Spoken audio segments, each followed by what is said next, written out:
முன்னாள் ஜனாதிபதி மஹிந்த ராஜபக்சவின் மனைவி ஷாந்தி ராஜபக்ச மற்றும் அவரது மகனும் பாராளுமன்ற உறுப்பினருமான நாமல் ராஜபக்ச ஆகியோரை இன்றைய தினம் விசாரணைக்காக அதிகாரிகள் முன்னிலையாகுமாறு அறிவித்துள்ளனர்.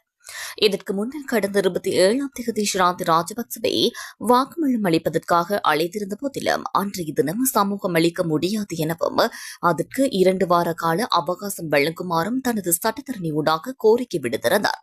எனினும் மீண்டும் இன்றைய தினம் அவரை முன்னிலையாகுமாறு போலீசார் அறிவித்துள்ளனர். இதேவேளை ஸ்ரீலங்கா பொதுஜன பெரமுனவின் தேசிய அமைப்பாளர் மற்றும் நாடாளுமன்ற உறுப்பினரான நாமல் ராஜபக்சவை இன்றைய தினம் குற்றப்புலனாய்வு திணைக்களத்தில் முன்னிலையாகுமாறு அறிவிக்கப்பட்டுள்ளது. முன்னதாக இவருக்கு அழைப்பு விடுக்கப்பட்டிருந்த போதும் அவர் நாட்டில் இல்லாத காரணத்தினால் வேறொரு தினத்தை ஒதுக்கித் தருமாறு கோரிக்கை விடுத்திருந்தார்.